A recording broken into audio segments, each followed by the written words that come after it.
إله إلا الله لا إله إلا الله لا إله إلا الله لا إله إلا الله لا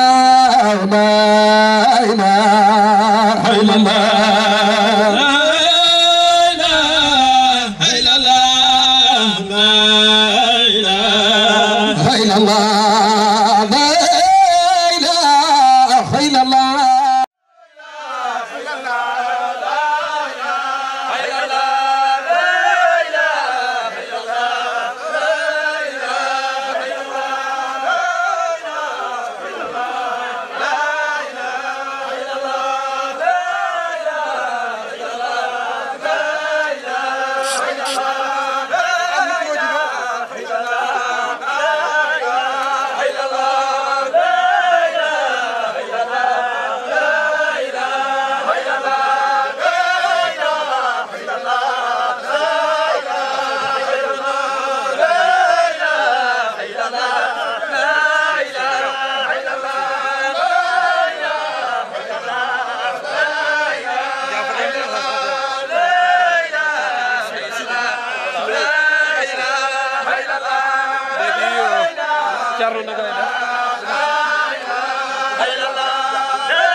بسم الله الرحمن الرحيم والضحى والليل إذا سجى ما ودعك ربك وما قلى وللآخرة خير لك من الأولى ولسوف يعطيك ربك فترضى ألم يجدك يتيما فآوى ووجدك ضالا فهدى ووجدك عائلا فأغنى فأما اليتيم فلا تقهر وأما السائل فلا تنهر وأما بنعمة نعمة ربك فحدث صدق الله العظيم. Shukran. Alhamdulillah Rabbil Alamin. Après cette lecture islamoudine du Saint-Coran, nous allons passer avec la lecture, n'est-ce pas, je dirais, l'allocution de bienvenue du comité d'organisation par Moukadam Diaby, Inch'Allah. Diaby, bismillah. اللهم صل على سيدنا محمد الفاتح لما أغلق والقاتم لما سبق ناصر الحق بالحق والهادي إلى صراطك المستقيم وعلى آله حق قدره ومقداره العظيم.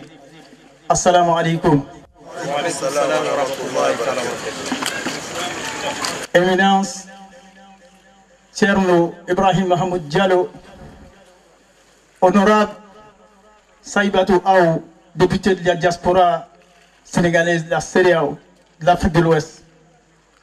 Chers guides religieux, mesdames, mesdemoiselles et messieurs, à mon titre, rangs et grades, je réitère ma salutation. Assalamu alaikum. La Jama'a de Cheikh Al-Khairi, en présence de son inspirateur et père spirituel, son éminence Thierno Ibrahim Mahmoud Diallo, ainsi que son guide résident, votre frère et ami Cheikh Sidi Mbaye, vous exprime leur infinie gratitude pour votre présence fraternelle à cette cérémonie commémorative de la naissance de la plus noble des créatures, envoyée comme miséricorde au monde. Cette 4e édition, en ce mois de Rajab, est une édition particulièrement bénie. L'occasion est donc opportune pour implorer la miséricorde du Seigneur afin d'apaiser nos difficultés individuelles et collectives. Je pense particulièrement à cette pandémie qui suscite peur, angoisse et désolation à travers le monde. Le raffermissement de la foi est plus que jamais nécessaire pour traverser et vaincre ce fléau. Et le Maoulid en est une occasion idéale. En effet, Cheikh Ibrahim Niass nous donne une pertinente raison et justification du Maoulid liée à la foi à partir du verset, et je cite, « Nous te racontons le récit des prophètes passés afin de raffermir ta foi », parlant au prophète, sallallahu alayhi wa sallam. Et le cheikh de nous dire, si le récit des prophètes passés peut raffermir la foi du prophète Mohammed, sallallahu alayhi wa sallam, que dire alors de son récit, lui, le plus grand des prophètes concernant notre foi? Assurément, le Maouloud est une pratique privilégiée pour le raffermissement de la foi. Chers frères et sœurs, la Jama'a de Cheikh Al-Khair, fidèle à l'enseignement de son illustre guide, son éminence Thierno Ibrahim Mahmoud Diallo, ici présent, prône depuis l'arrivée de Cheikh Sidi Mbaye en Côte d'Ivoire la fraternité et la solidarité. Ces valeurs cardinales vis-à-vis de tous les croyants, de toutes les communautés religieuses et maisons spirituelles. L'éducation spirituelle prônée par Thierno Ibrahim Mahmoud Diallo, nous ne le rappellerons jamais suffisamment, n'ambitionne qu'un seul but: conduire le mouride à la réalisation de la servitude parfaite, celle que le Seigneur agrée et qu'il rançonne par lui-même. Le mystère de cette réussite inestimable exige respect, considération et amour de toute créature. Et le parrainage de la cérémonie qui nous réunit ce soir en est une parfaite illustration. En effet, la promesse de parrainage de cette cérémonie a été faite à Feu Cheikh Doumbia, imam de la mosquée de Sabine Nadia, de son vivant. Et hélas, le Seigneur décida de rappeler son serviteur à lui avant cette manifestation. Cependant, fidèle et loyal à la parole donnée, Cheikh Sidi Mbaye a préféré un parrainage posthume plutôt que de choisir un autre parrain, réaffirmant ainsi une fidélité que la mort ne peut interrompre. Méditons cette attitude digne des hautes valeurs de la chevalerie soufie. C'est le lieu de poursuivre cette reconnaissance en mentionnant avant les remerciements plus appropriés de celui dont la baraka nous apporte tant d'égards. J'ai nommé son éminence Thierno Ibrahim Mahmoud Diallo, ces femmes et ces femmes qui sans relâche contribuent à l'avancement de la cause d'Allah. La Jama'a exprime sa gratitude à la famille Sissé, notamment à Madame Hadja Sissé de la Jama'a. Nos remerciements aux autorités administratives, municipales et politiques d'ici et d'ailleurs qui ont toujours facilité nos démarches. Mention spéciale à l'honorable Saïbatou Aou, député de la diaspora sénégalaise de la CEDEAO, PDG de Avenir Ré. Cette illustre personnalité ne ménage aucun effort, malgré son calendrier d'activités très chargé, pour faciliter l'arrivée et le séjour des autorités religieuses sénégalaises de passage en Côte d'Ivoire. Présent à l'accueil de notre guide, après avoir facilité son passage par le salon d'honneur et mis à sa disposition pour tout le temps de son séjour, chauffeur et véhicule diplomatique tout confort, honneur à vous, honorable, pour l'honneur que vous faites à l'islam et à ses serviteurs. Que Dieu veille sur vous aussi que votre famille. Chers frères et sœurs, l'implantation de la Jama'a de Cheikh Al-Khayri connaît à ce jour un réel essor, ainsi les zawiyas en fonction sont de plus en plus nombreuses. Citons à titre d'exemple, et ce n'est pas exhaustif, les zawiyas d'Atiekoubé, la zawiya d'Azopé, la zawiya de Yakassé, la zawiya de Korogo, la zawiya de Boaké, la zawiya de Bouna et la zawiya de Tonla. Nos remerciements fraternels également à toutes les organisations religieuses et délégations ici présentes, mention spéciale à la délégation du Mali. L'occasion est on ne peut plus propice pour rappeler l'accueil chaleureux qui a été réservé à la Jama'a lors de sa visite pour féliciter le nouveau président de Kofetsi, Cheikh Sissavani.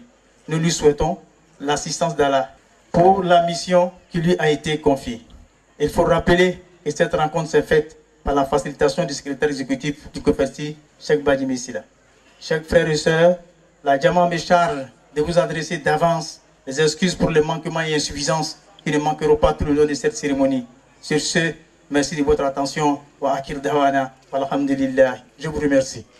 Salamun ala al-madfun fi ardi tayyibatan wa man khassahu rahman bil fadli wal majdi nabiyuna maula bil husni wal baha fatuba li abdin zara qabra muhammadin aya راكبنا والمدينة قاصدا فبلغ سلامي للحبيب محمد في روضة الحسن منايا وبغيتي وفيها شفاء قلبي وروحي وراحتي النبي محمد. اللهم صل وسلم ومجد وبارك على سيدنا محمد السابق الخلق نوره ورحمة للعالمين ظهوره. سلام جماعة أمبي أوفو ني الإسلام فولي كا أو تندو ني الإسلام كتندولي بي أنغا المنبا مي إمام شيخ دميا رحمه الله عليه لتوكانغا جويا كاكما نبي أتانشلا. Alhamdulillah Rabbil Alamin, c'est l'imam adjoint de la mosquée Sabine Najat, qui était l'imam frère à Cheikh Sidi Mbaye lorsqu'il est arrivé sur le sol ivoirien. Ce monsieur l'a pris, a pris Cheikh Sidi Mbaye comme un frère. Chers frères et sœurs en islam, assalamu alaikum wa rahmatullahi. Wa alaykum assalam wa rahmatullahi wa barakatuh. C'est toujours un plaisir et une fierté de prendre la parole au nom de ma délégation qui m'accompagne, pour toute la communauté sénégalaise ici présente, pour dire merci au comité d'organisation. Merci à son président, mon neveu Sidi Baye. Merci beaucoup, Kao. Comme j'ai toujours dit, si vous honorez mon frère, Cheikh Ibrahim Diallo, c'est moi que vous honorez. Cheikh, c'est mon frère. Cheikh, c'est mon ami. Cheikh, c'est mon tout. Donc tout ce que vous faites pour lui, c'est pour moi. Et si je suis là, tant que je peux faire quelque chose, je ne le serai obligé de le faire, parce que je le fais pour moi-même. Je suis très content de l'organisation, la parfaite organisation. Tout est bien comme d'habitude. Chaque année ça avance, c'est mieux. En tout cas, merci beaucoup. Je suis très fier de vous. Cher nous, je le connais bien. Je connais sa foi. Je connais sa foi en islam. Je connais son cultisme. Je le connais bien. On va le demander de prier pour la communauté sénégalaise, pour la Côte d'Ivoire, pour le Sénégal, pour que la maladie qui court aujourd'hui, qu'on la stoppe, qu'on la maîtrise, qu'on la dégage de toute l'Afrique, du monde entier. Merci beaucoup. في انتقال في الكون بعد انتقالها ثم حتى حل ديا وتجلى نوره في عبد الإله الآلية عاشقته نساء يمنع أموالا له من أجل البهاء والجمال قال أما لا حرام فالموت دون في كلام يقوله ذو كمال أتحف الله وصله بنت وهب وهنيئا لها بذاك الوصال كما أتتها بصائر وهي هبلا بالرسول يعلو لآل المآل هنا في باد نهاس وقدر السعري نتوى أصله مفاد الغالية وبدا درة اليتيمة حسنا ومع اليتم في الرعاء البالية دام حملنا هذه سهورا حكوا.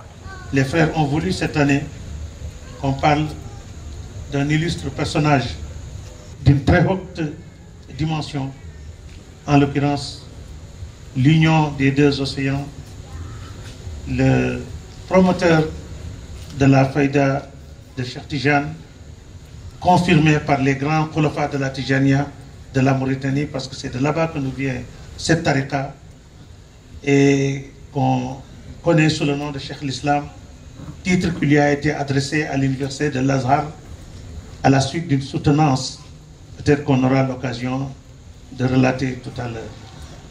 Je veux nommer Cheikh l'Islam Maulana Cheikh Ibrahim Niass. Maintenant,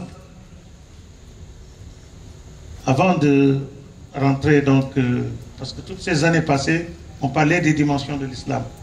On ne peut pas parler des dimensions de l'islam sans parler de Cheikh Ibrahim. On ne peut pas parler de Cheikh Ibrahim Niass sans parler des dimensions de l'islam. Parce qu'il a dit, il me sied 2 mètres. 1 mètre dans l'apparence et 1 mètre dans le cachet.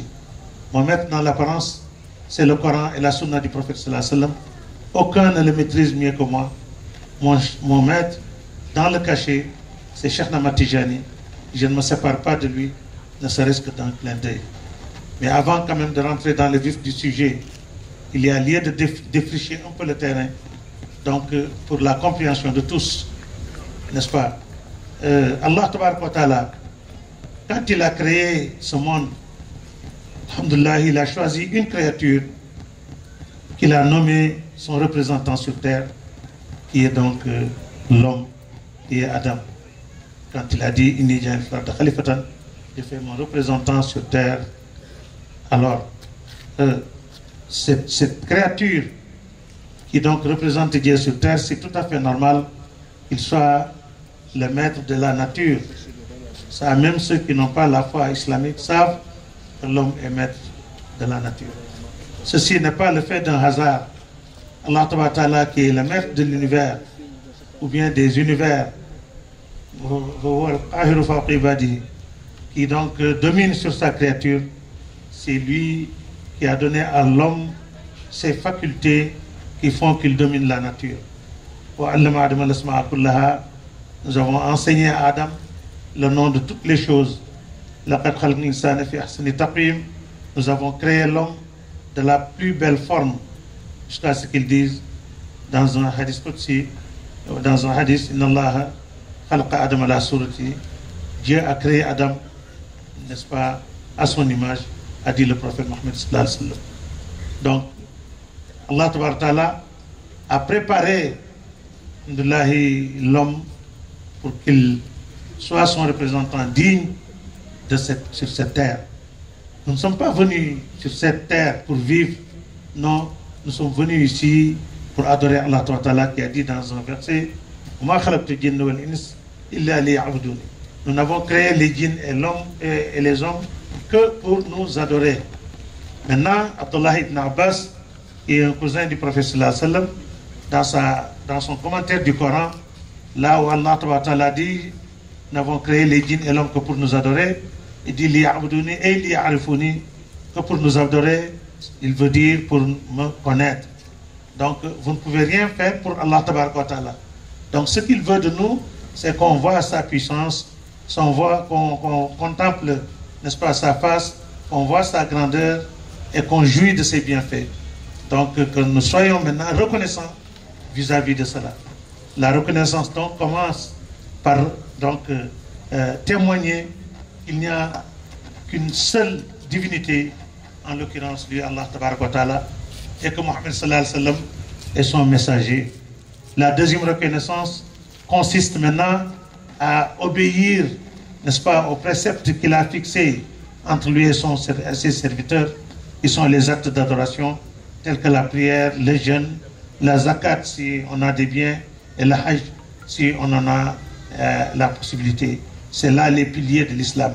Nous savons tous que quand on construit, il y a les piliers, mais nous n'habitons pas dans les piliers. Il faut clôturer, ensuite couvrir et maintenant aplanir.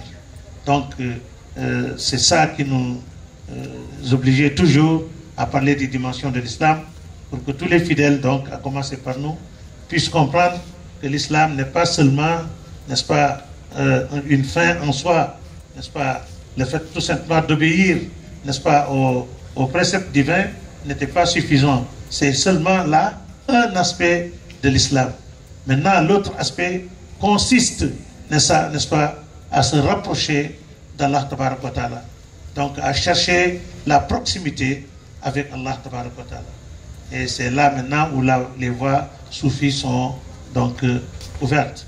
Donc, je disais que Allah Tabaraka wa Ta'ala, quand il a créé, il a fait donc des jonctions entre lui et ses créateurs.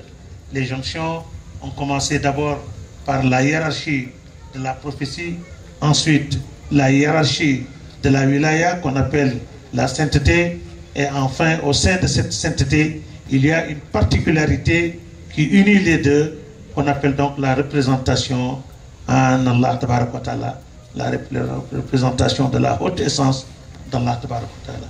Donc nous tenterons d'édifier un peu l'assemblée par rapport à ces jonctions. Quel est le rôle d'un prophète? Un prophète, son rôle, donc, c'est de prêcher, n'est-ce pas, de recommander le bien et d'interdire le mal. Mais aussi, s'il est messager, n'est-ce pas, il aura donc un livre saint qui lui est révélé et il apportera une religion édictée et envoyée par Allah Tabaraka wa Ta'ala. Wa ma ala rasul illa al-balagh. Il ne sied au prophète que de transmettre. Il ne se charge pas de vous purifier les cœurs ou bien de vous guider. Ils ne font que transmettre le message divin. Même le prophète sallallahu alayhi wa sallam, qui est le sceau de la prophétie, quand il s'est trop acharné à ce que ses parents Quraysh embrassent l'islam, Allah Ta'ala lui a dit: innaka la tahdi man ahbabta walakin Allah yahdi man yasha. Tu ne guides pas qui tu veux, c'est Allah Ta'ala qui guide qui il veut.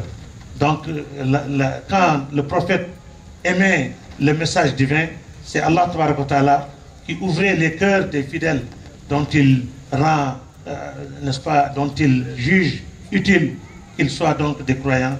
C'est Allah Ta'ala même qui faisait pénétrer la foi dans le cœur des fidèles, n'est-ce pas, comme il l'a décidé.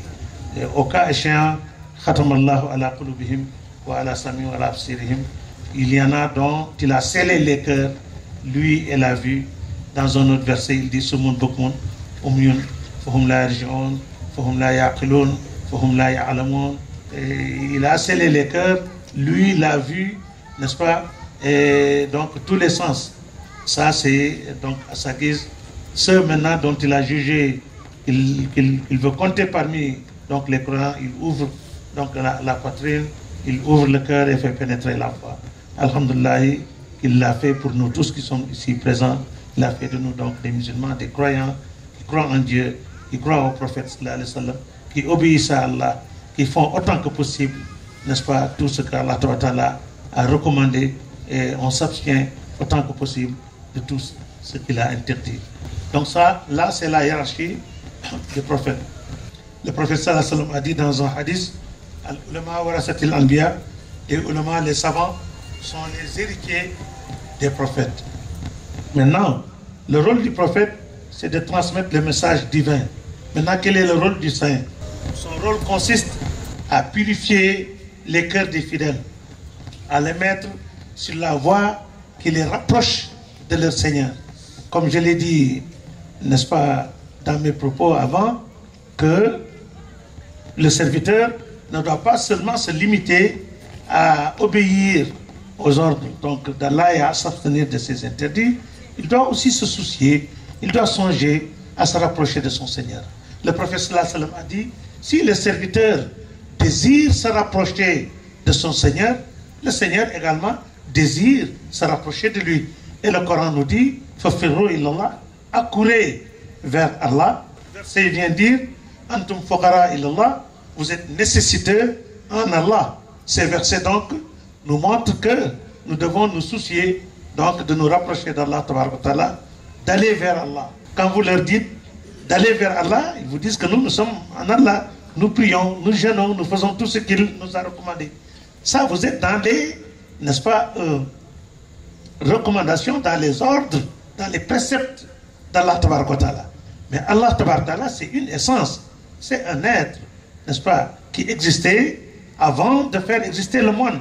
Comme l'a dit le Hadith Qudsi, Kuntu kanzan lam uraf, je fus un trésor inconnu, fa ahbabtu an uraf, j'ai voulu qu'on me connaisse, fa khalaqtu khalqan, j'ai créé une créature, fa ta'araftu lahum, je me suis identifié à cette créature, fa bi arafuni, pour être connu par moi.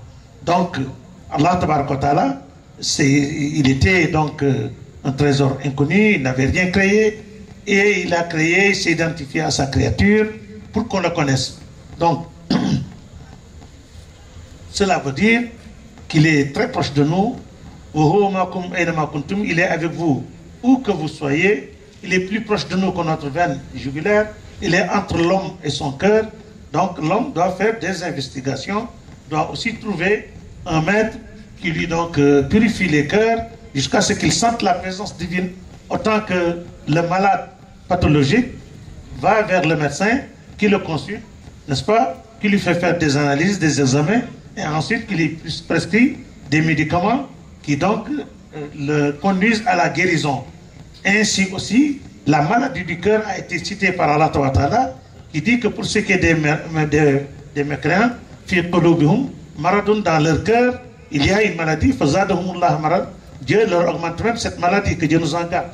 Pour ce qui est maintenant du prophète sallallahu alayhi wa sallam, il dit il y a une chair dans le corps, si elle est saine, tout le corps est sain, si elle est malade, tout le corps est malade, c'en est le cœur. Donc, l'homme, quand Dieu l'a créé, il est venu, il est né avec donc, cette maladie du cœur. Alors, c'est pourquoi le premier degré de l'ego, du nafs, c'est la amaratan bisowi, c'est-à-dire âme incitatrice de mal. Et Dieu a juré par le temps du prophète sallallahu alayhi wa sallam, il a juré par le temps du prophète que l'homme est en perdition. Sauf maintenant ceux qui ont cru, qui obéissent donc aux préceptes d'Allah Ta'ala, donc qui se recommandent la vérité, qui se recommandent l'endurance, c'est-à-dire la patience. Donc ce qui fait que cette âme incitatrice de mal a besoin, n'est-ce pas, d'être initiée, a besoin d'être traitée pour qu'elle devienne zakir, c'est-à-dire pure. Avant d'arriver à la purification, il y a, s'il est musulman, croyant et pratiquant, le nafs vient à un niveau qu'on appelle l'awama. L'awama, c'est l'âme qui s'autocritique. C'est-à-dire tout musulman qui, quand il est seul, il regrette les péchés qu'il a commis. Moi, j'ai commis tel péché, vraiment, je ne devais pas le faire. Et il a honte, et il se fait des reproches, il se critique. Allah Ta'ala aime cette âme. Parce que si la personne, n'est-ce pas, voit que ce qu'il a accompli n'est pas bon, et qu'il se mette à se critiquer, cela veut dire qu'il y a des chances, n'est-ce pas, qu'il se débarrasse de ses mauvaises actions. Le problème est que qu'il fasse de mauvaises actions, commettre des péchés, sans souci, sans même se soucier qu'il est en train de violer les règles d'Allah Ta'ala. Il y en a même que Dieu nous en garde, qui se glorifient des péchés, que Dieu nous en garde. Mais tant que le musulman regrette ce qu'il avait fait, n'est-ce pas, fait des efforts pour ne pas commettre des péchés, cette âme, Dieu l'a tellement aimé qu'il a même juré par cette âme, qu'on appelle Nafsul Lawam. Nafsul Lawam, c'est quand il se fait des critiques. Maintenant, il est arrivé à un niveau où il est entre ses bonnes actions et ses mauvaises actions. Aujourd'hui, il fait bien, il prie, il adore Dieu, n'est-ce pas, comme il se doit. Demain, il trébuche, il tombe. Alors, il n'est pas prudent de s'arrêter à ce niveau. Pourquoi? Parce qu'on ne sait pas quand est-ce que la mort vient. On ne sait pas aussi dans quelles circonstances la mort nous trouvera. Nous souhaitons tous, en tout cas, qu'Allah retarde notre mort, mais quand la mort arrive, elle arrivera assurément, qu'elle nous trouve quand même dans de bonnes conditions, dans des conditions où nous avons l'agrément du Seigneur. C'est ça qui est bon, c'est ça une bonne fin, ce qu'on appelle Husnul Khatima.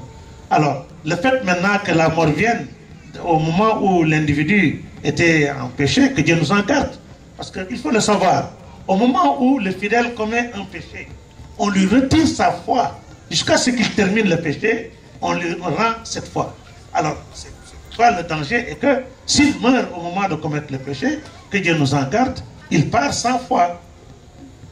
Voilà pourquoi ce niveau, en tout cas, on ne doit pas se stabiliser à ce niveau. C'est pourquoi le Coran nous ouvre, n'est-ce pas, la porte. Il ajoute donc heureux celui qui aura purifié cette âme, malheur à celui qui l'aura souillé. Maintenant, si l'âme est purifiée, elle devient ferme, elle arrive à un niveau qu'on appelle mutma'inna, c'est-à-dire là, elle est en connexion avec la présence divine. Donc le souvenir d'Allah est régulièrement dans son cœur. Il fait partie de ces serviteurs qui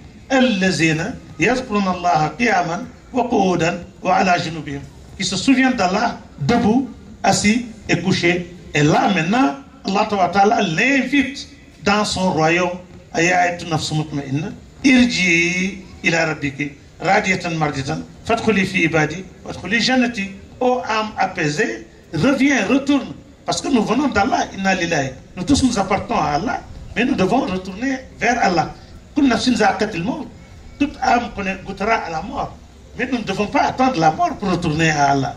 Quoi qu'il en soit, on retournera vers lui, de gré ou de force. Mais pendant qu'on est en vie, nous devons faire donc, des efforts, et n'est-ce pas, trouver les voies et moyens qui nous permettent de retourner vers lui pendant qu'on est en vie. Alors là, maintenant, on connaîtra une mort très douce, n'est-ce pas, un retour très doux auprès du grand Seigneur, et on sera le jour du jugement,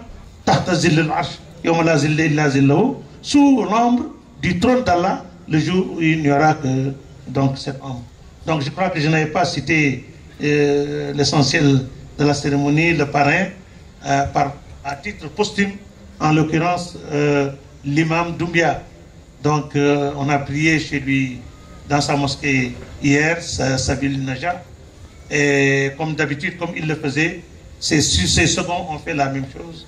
Il avait ouvert grandement la porte à Thierno Seydi, qui dirigeait les prières pendant qu'il était en vie. Et hier également, son second a réitéré ce même geste. Il a donc demandé à diriger la prière, c'est lui qui a dirigé donc la prière de vendredi. Donc ce Doumbia qui est donc un frère, un ami, qui n'a jamais raté cet événement. Il faisait de beaux discours ici. Il s'asseyait aussi à nos côtés. Donc les gens lui ont dit, mais toi, tu vois un étranger qui débarque comme ça, tu lui donnes ta mosquée. Attention, fais attention, il risque de s'approprier ta mosquée. Il dit, mais tu as dit mosquée. C'est pas ma maison, c'est la maison d'Allah. S'il le mérite mieux que moi, c'est entre ses mains. Moi, c'est chez moi, peut-être que je vais garder. Mais la maison d'Allah, ça c'est une dimension, vraiment. Donc le fait aussi qu'on remercie Thierno Seydi, malgré qu'il ne soit plus de ce monde, il a maintenu quand même, n'est-ce pas, le parrainage, en le mettant donc parrain. Nous avons entendu tout à l'heure le beau discours de ses représentants qui sont ici présents. Donc je disais que la première jonction, c'est la hiérarchie des prophètes. Le rôle consiste à transmettre le message divin. La deuxième maintenant hiérarchie, c'est la hiérarchie des saints. Alors, ces êtres humains ne se sont pas fait ce qu'ils sont. On ne travaille pas, on n'adore pas Dieu jusqu'à mériter d'être prophète. Non, on est prophète. Ça, c'est des humains qu'Allah Ta'ala a choisi depuis Azal et que chacun il lui a destiné une mission bien donnée. Prendre cela, on revient un peu dans les océans où ils se sont abreuvés jusqu'à avoir la dose qui les permet de mener la mission qui leur est dévolue. Donc avant que la créature ne soit, pendant qu'on était à Iradatul Haq, c'est-à-dire la volonté divine qui a dit dans le Coran, Innama amruhu, il est de ces faits, Iza arada shay'an, s'il veut une chose, an yaqul lahu kun, il dit à cette chose soit, fayakunu, et la chose est. Donc, il y a la volonté divine qu'on appelle Iradatul Haq.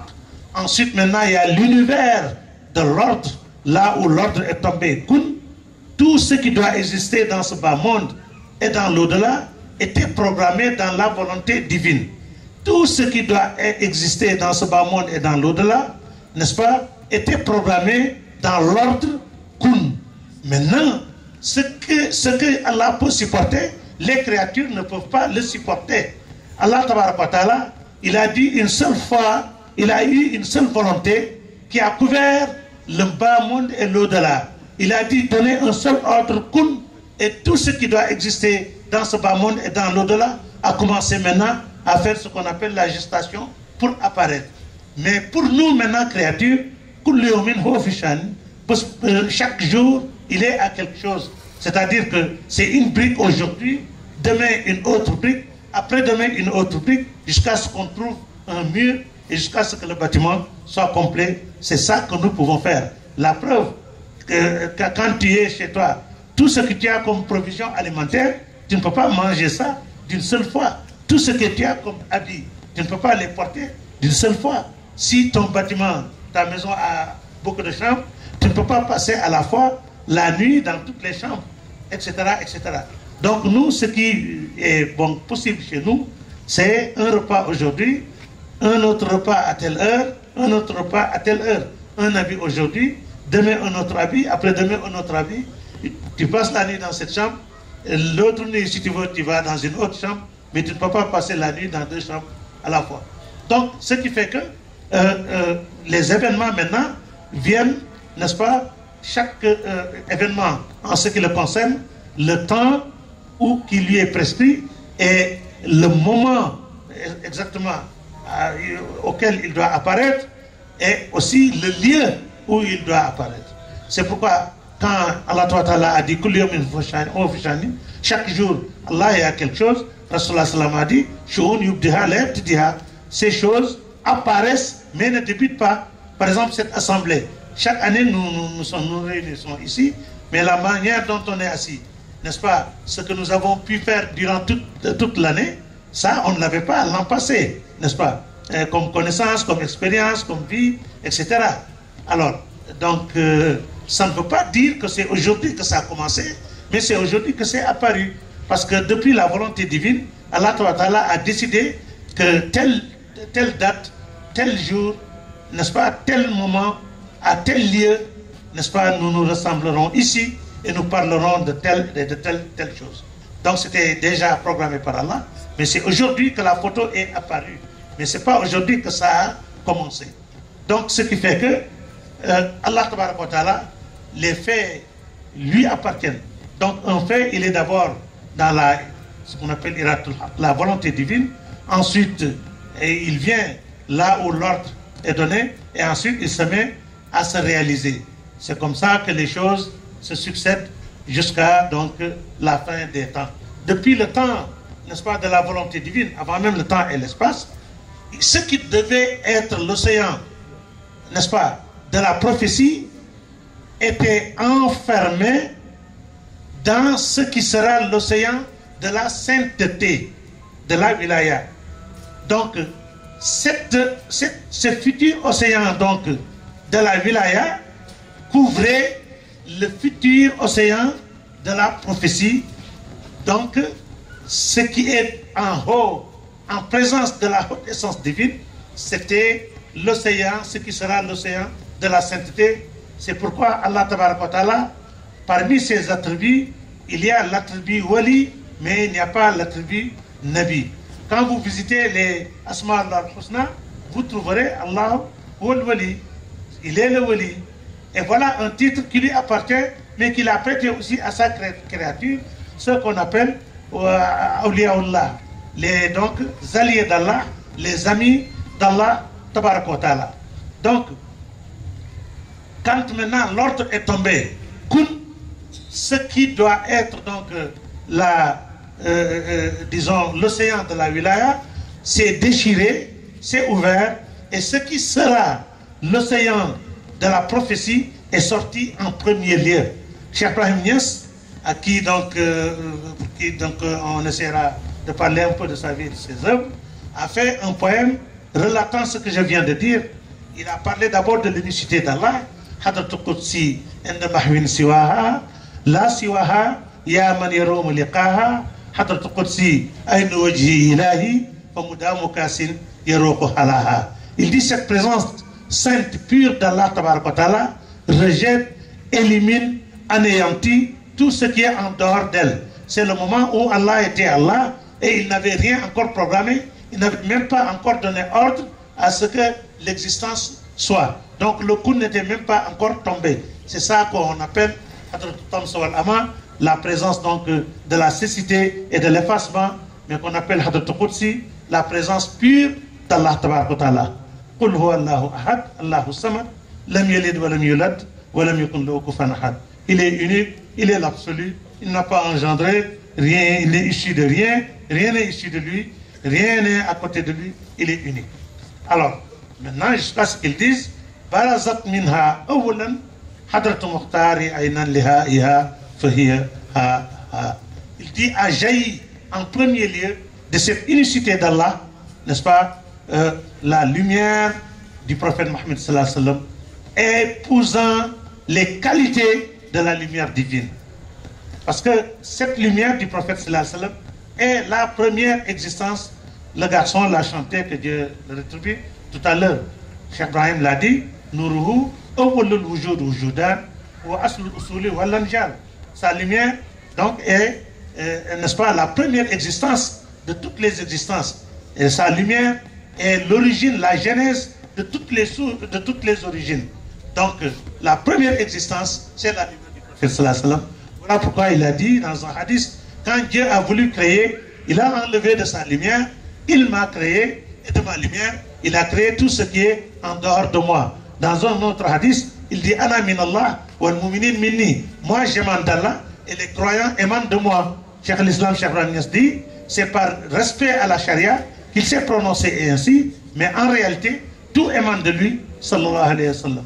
Donc, cette lumière, cet océan de la prophétie, qui est donc la première existence, qui est sortie en premier lieu, tout en donc jaillissant, n'est-ce pas, de ce qui sera l'océan de la sainteté, n'est-ce pas, en apparaissant, englouti en lui-même l'océan, ce qui sera l'océan de la sainteté. Voilà pourquoi les prophètes sont les premiers hommes de Dieu sur terre. Mais tout prophète que vous voyez est wali en même temps, il est saint en même temps. Mais cette sainteté, il ne l'a pas vécue. C'est-à-dire que ce n'est pas venu à lui, imdadan, mais ijadan. C'est-à-dire c'est une existence inhérente à sa physiologie. N'est-ce pas? Il ne l'a pas senti venir. Il n'a pas fait le wird pour un prophète, ne fait pas le wird pour être prophète, encore moins pour être saint. Mais s'il n'était pas des walis, des saints, il ne pourrait pas transmettre le message d'Allah. Parce que la sainteté n'est rien d'autre que l'amitié avec Allah, le rapprochement avec Allah, la liaison avec Allah tabaraka wa ta'ala. Comment peut-on transmettre un message si on n'est pas en liaison avec donc le détenteur de ce message? Mais seulement, eux, ils ne le sentent pas. Mais ils le sont tout simplement. Alors, quand maintenant le sceau de la prophétie est apparu, en l'occurrence le prophète Mohammed sallallahu alayhi wa sallam, maintenant c'est en ce moment seulement que maintenant l'océan de la sainteté a commencé aussi à jaillir, à sortir, n'est-ce pas, de l'océan de la prophétie, tout comme l'océan de la prophétie était sorti de l'océan de la sainteté avant que les océans ne soient des existences, des créatures. Ainsi, au fur et à mesure que l'océan de la sainteté apparaît, il engloutit lui aussi en son sein l'océan de la prophétie. Il ne se sépare jamais. C'est pourquoi tout wali que vous voyez a en son fort intérieur des qualités de prophète, mais il ne peut pas le proclamer parce que la prophétie, n'est-ce pas, est dépassée dans la mesure où la Nabi Bad Muhammad, il n'y a pas de prophète après Muhammad. Et le rôle d'un prophète consiste à apporter une religion, à apporter un livre saint, révélé. Alors, Allah Ta'ala a choisi comme religion l'islam, qui est la synthèse de toutes les religions. Il a choisi le Coran, qui est la synthèse de tous les livres donc révélés. Donc il n'y a plus de raison qu'un prophète apparaisse, parce que Dieu n'a rien laissé dans le Coran. Et la religion en lui, c'est l'islam. Voilà pourquoi cette hiérarchie est scellée. Maintenant, elle est engloutie par la sainteté. Les saints maintenant ont des qualités de prophète, mais ils ne le proclament pas, évidemment. Et la différence entre le saint et le prophète, il vous dira, Dieu m'a envoyé vers vous. Mais le saint ne peut pas dire, bon, je suis wali, suivez-moi, etc. Mais c'est Dieu, quand il veut guider son serviteur, il ouvre son œil du cœur jusqu'à ce qu'il reconnaisse que derrière ce personnage, il y a des qualités qui font que s'il se rapproche de ce dernier, il pourra se rapprocher d'Allah Ta'ala. L'homme n'est pas Dieu, mais c'est par l'homme que tu peux arriver à Dieu. Par exemple, dans notre vie courante, quand quelqu'un est électrocuté, l'homme n'est pas en courant, il n'est pas en jeu de courant. Mais s'il est électrocuté, quand vous le touchez, n'est-ce pas, le courant aussi vous est transmis, vous êtes électrocuté. Ça, quand quelqu'un d'autre aussi touche celui qui l'a touché, il est également électrocuté. Donc Dieu nous montre comment la profusion donc quitte la lumière du prophète sallallahu la Haqqa Muhammadiyya, passe donc dans les cœurs des hommes de Dieu comme il l'a programmé, comme il l'a voulu, donc entre le temps et l'espace, n'est-ce pas? Et ça continue jusqu'à la fin des temps. Donc nous avons vu que quand l'océan de la sainteté est apparu, engloutissant en lui-même l'océan de la prophétie, maintenant les deux océans se sont joints. Ce que Cheikh Ibrahim a dit dans un vers, Saritu bi ruhi, j'ai voyagé par mon roux, Aktafi jismi Ahmadan, j'ai pénétré donc le corps d'Ahmadan, qui est donc le promoteur de la tariqa Tijani, Ahmad Tijani. Vatamma liqa'un bayna zayn hunalika, c'est là maintenant où s'est accomplie la rencontre entre les deux. Hunaka talasharuhu bil jismi faniyan. C'est là maintenant que le roux, n'est-ce pas, s'est fondu maintenant, n'est-ce pas, a pénétré encore de nouveau le corps et s'est fondu dedans.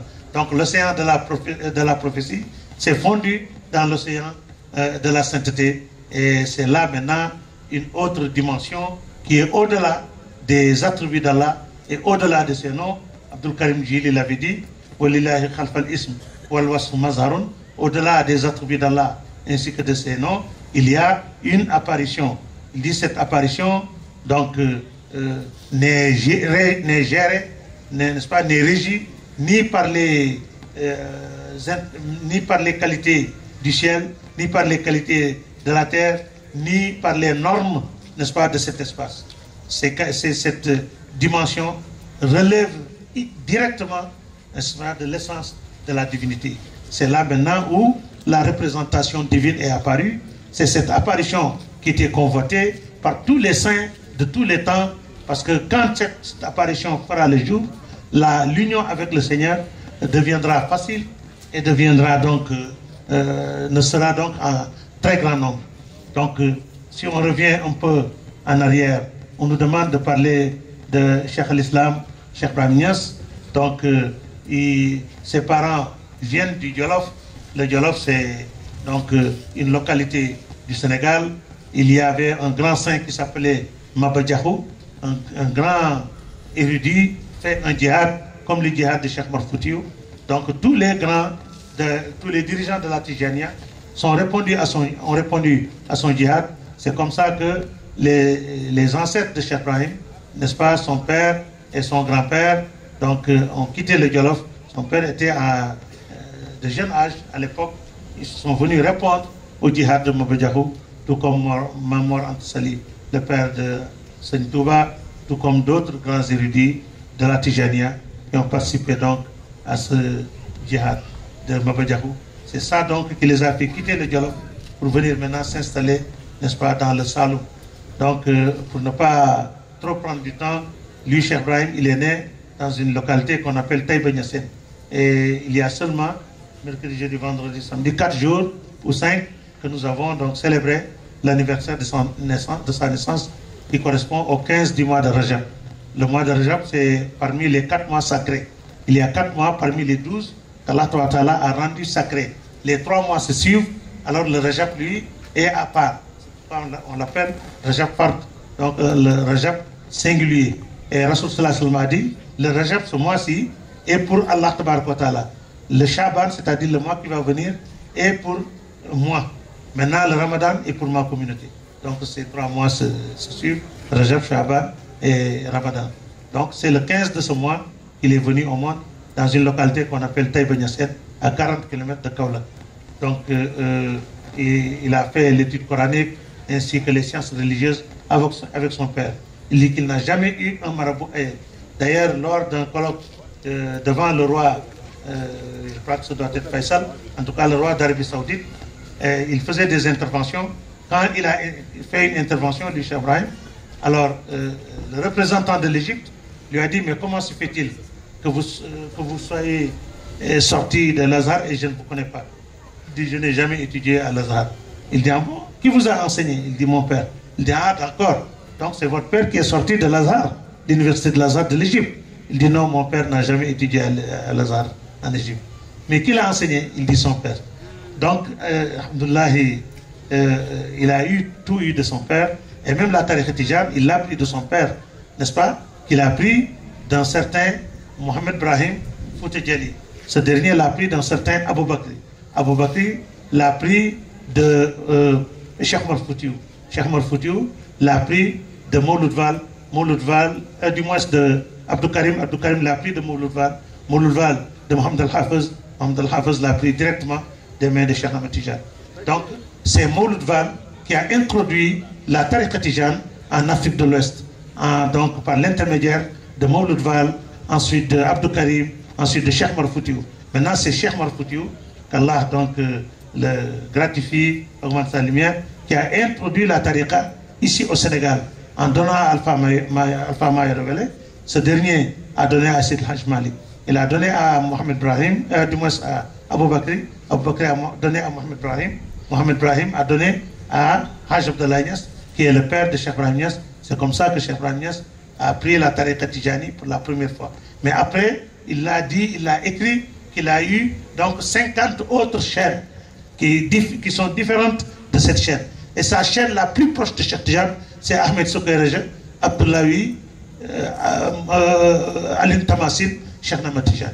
C'est la chaîne la plus proche de Cheikh Tijani. Mais après, il a eu donc des grâces, des bienfaits qu'Allah lui a accordés, n'est-ce pas, qu'il a pris directement de Cheikh Ahmed Tijani, qu'aucune personne, en tout cas, ne s'est interposée. Là, c'est ce qu'on appelle la succession spirituelle. Nous savons que le prophète Mohammed sallallahu alayhi wa sallam a une personnalité qui n'a rien à voir, n'est-ce pas, avec la forme adémique que nous connaissons. Parce qu'il a dit dans un hadith, je fus prophète, conscient de ma prophétie, Adam était entre l'eau et l'argile. Il n'y avait ni eau, ni argile, ni arche, ni l'eau, ni kursi. Et un autre hadith, Jibril alayhi salam, l'ange Jibril, c'est lui qui a apporté la révélation. Il se peut qu'il pense qu'il est supérieur à Mohammed sallallahu alayhi wa sallam, parce que quand vous enseignez quelqu'un, c'est normal qu'il soit votre élève. Maintenant, Allah Ta'ala a voulu que l'ange Jibril sache exactement qui est ce personnage. Donc, il a poussé le prophète sallallahu alayhi wa sallam à demander à Jibril son âge. Il a dit, Jibril, quel âge tu as? Jibril a dit, je ne sais pas. Mais quand mon Seigneur m'a créé, je n'ai trouvé devant moi comme existence qu'une étoile. À part cette étoile, rien ne m'a précédé. Cette étoile maintenant apparaissait à ma vue pendant 70 000 ans, pour disparaître aussi de ma vie pendant 70 000 ans, pour réapparaître une deuxième fois à ma vue pendant 70 000 ans, et disparaître de nouveau pendant 70 000 ans, et j'ai eu à l'observer 70 000 fois. Rasul sallallahu alayhi wa sallam lui dit, Zalik al-Najmu ana, cette étoile c'était moi. Une lumière ou une étoile ne peut pas nous édifier sur la divinité. Voilà pourquoi Dieu a créé Adam. Quand il a créé Adam, Adam a remarqué que quand il marche, les anges étaient derrière lui. Il demande à Allah, mais pourquoi les anges me suivent? Il dit parce que la lumière, à cause de qui j'étais créé et je l'ai créé, je l'ai placée dans tes reins. C'est ce qu'ils sont en train de contempler. Il dit, mais il faut m'en donner un peu devant pour que moi aussi je contemple cette lumière. Donc Allah a pris de cette lumière, il l'a mis sous les ongles de ses 5 doigts.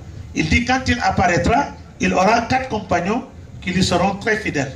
Donc les 5 doigts symbolisent l'apparition du prophète sallallahu alayhi wa sallam et des 4, n'est-ce pas, compagnons qui seront Abu Bakr, c'est-à-dire Omar bin Khattab, Ousmane bin Affan, Ali ibn Abi Talib.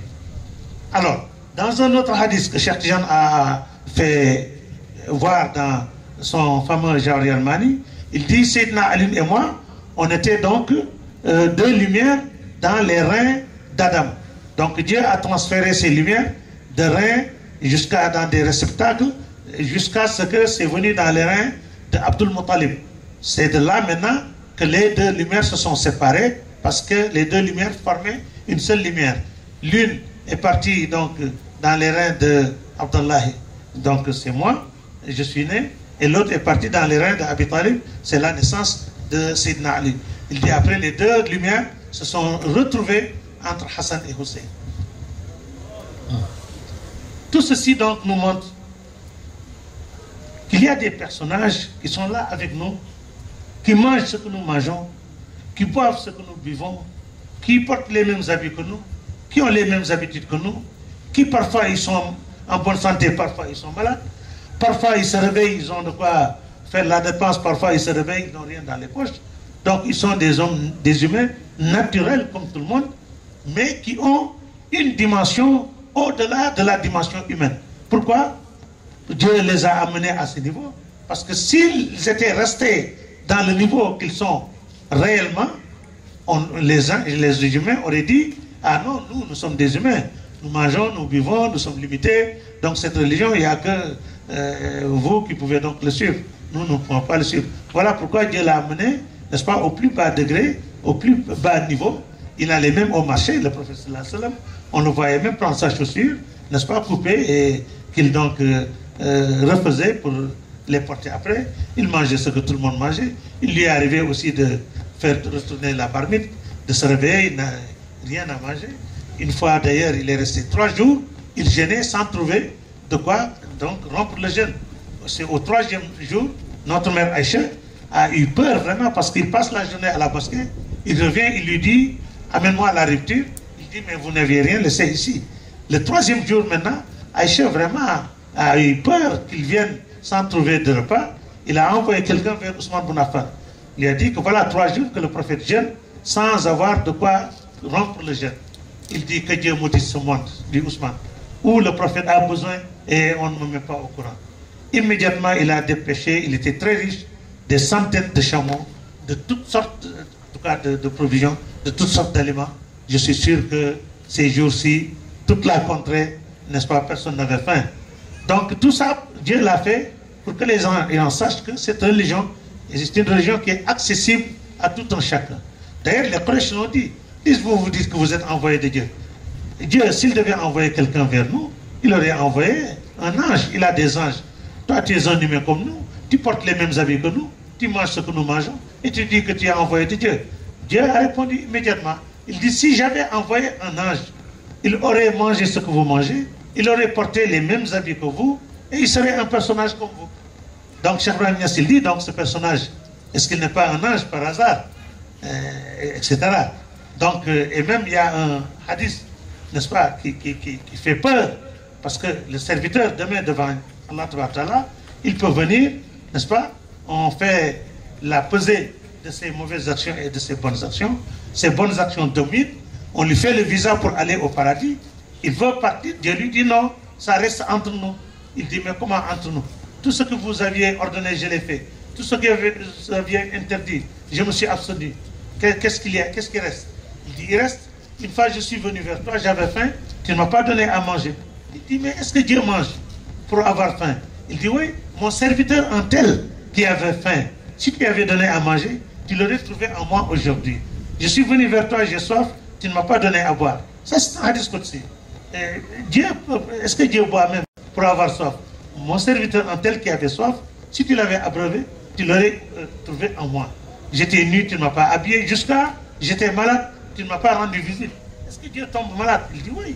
Mon serviteur tel qui était malade, si tu l'avais rendu visite, tu l'aurais trouvé en moi. Vous savez, Dieu pouvait seulement lui dire que mon serviteur avait faim, tu ne l'as pas donné à manger. Il était nu, tu ne l'as pas habillé. Il était malade, tu ne l'as pas rendu visite.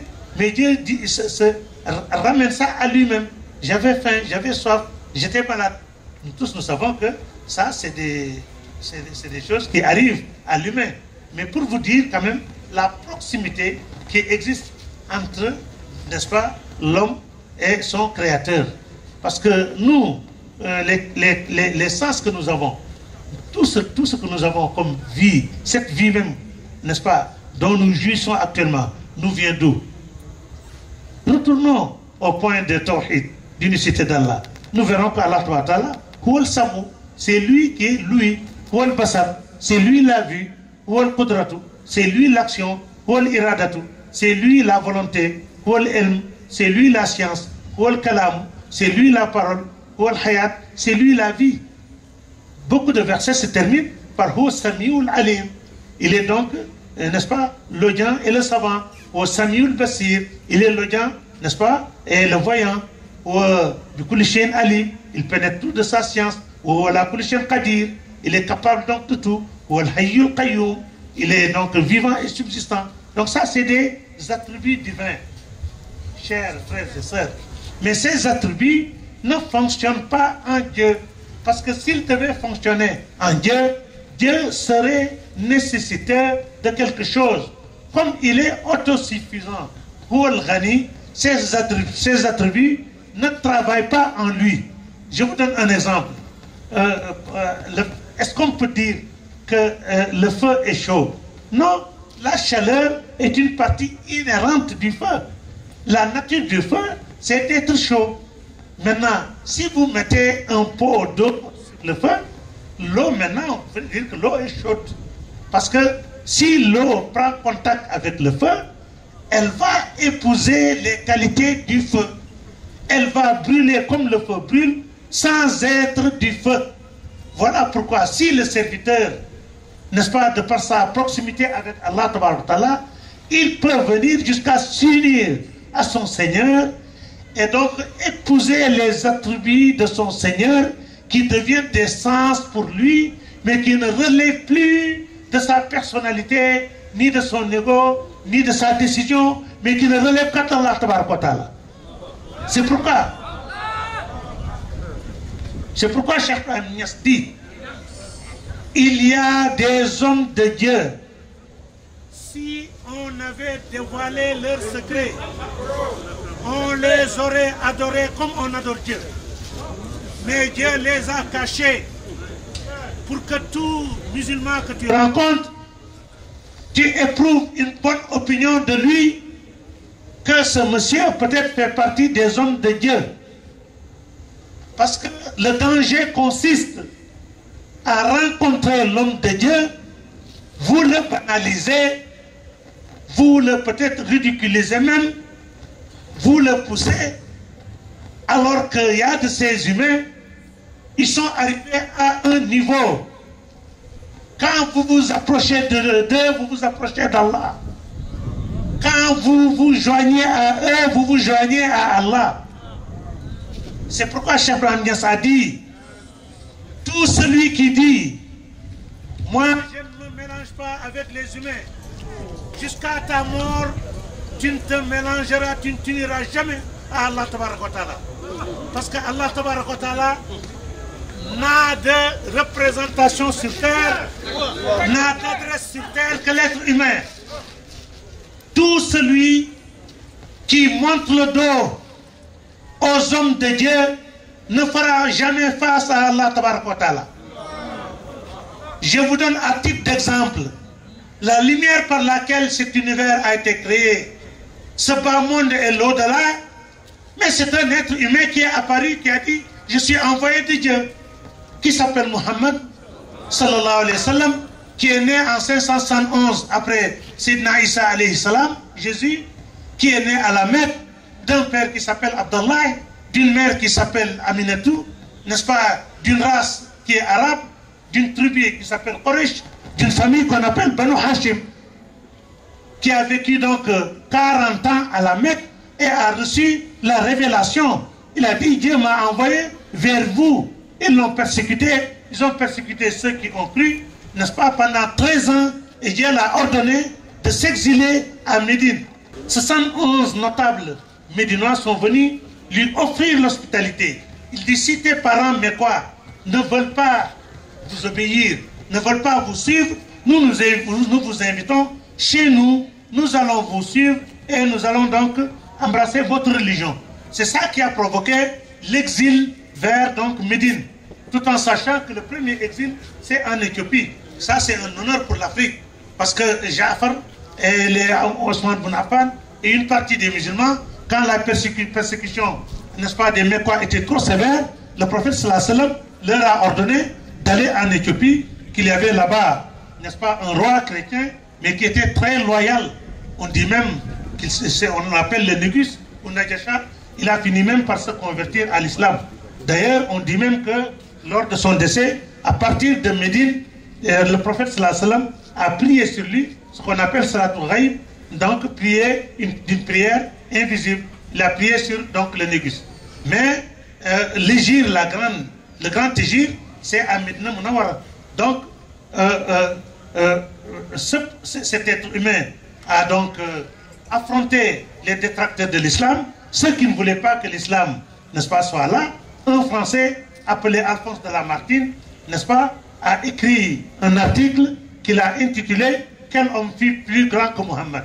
Il dit, avec de faibles moyens, dans un milieu austère, il a su construire un empire éternel, pendant que les rois dont on glorifie, les grands empereurs, ce qu'ils avaient construit est déjà détruit, certains même pendant qu'ils sont en vie. Mais cet arabe, ce personnage, ce qu'il avait construit va grandissant de plus en plus dans le temps et dans l'espace. Alors, il dit, il a su rendre, n'est-ce pas, le serviteur à son Seigneur et le Seigneur à son serviteur. En 1987, j'étais en fonction dans une ville qu'on appelle Tidjouja, en Mauritanie.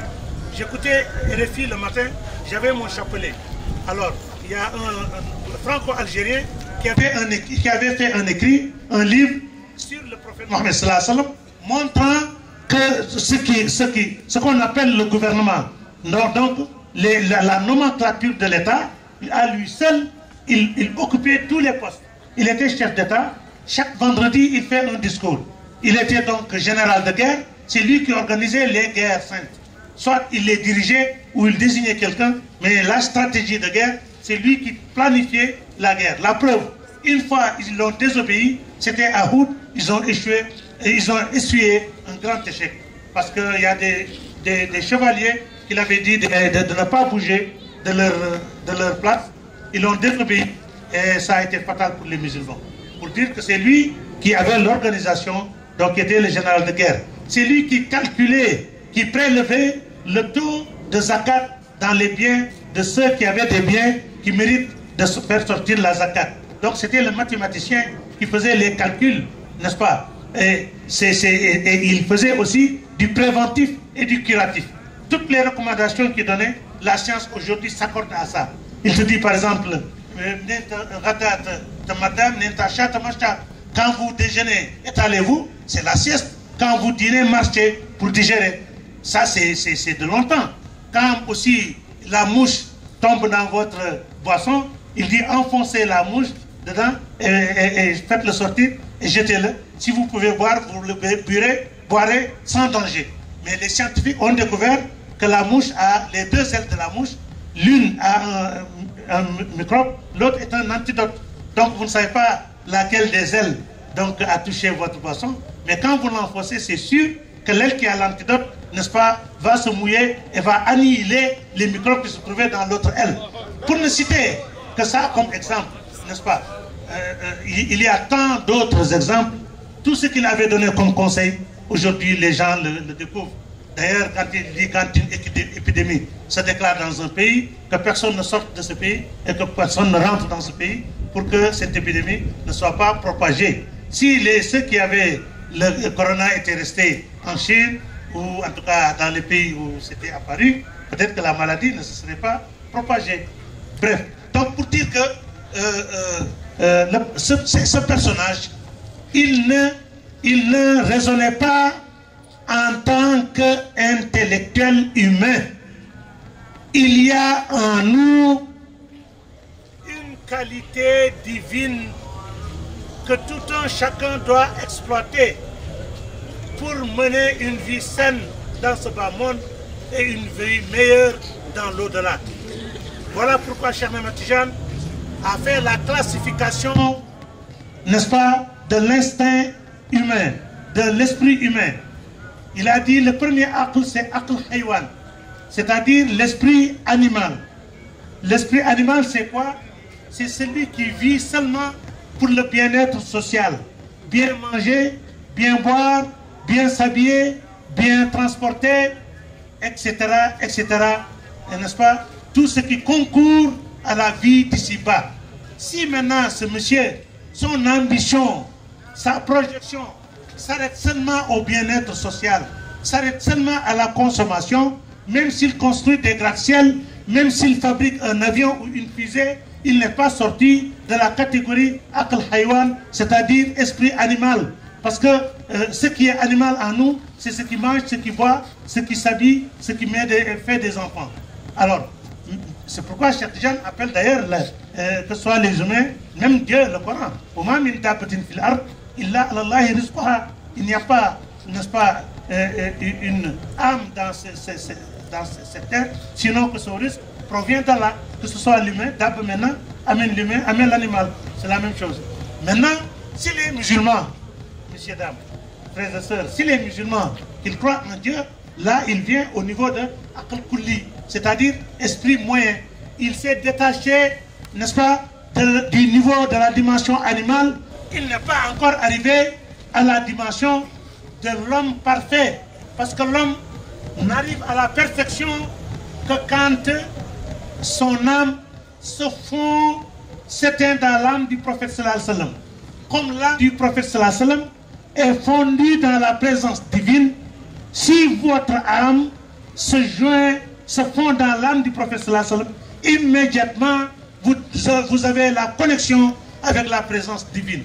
Là même si on vous demandait qui êtes-vous, vous n'allez plus dire votre nom, vous n'allez plus dire votre race, vous n'allez plus parler n'est-ce pas, de ce qui relève de la créature. Pourquoi? Parce que ce moment, cet instant, vous vivez la présence divine. Et ceci, la science nous l'a confirmé.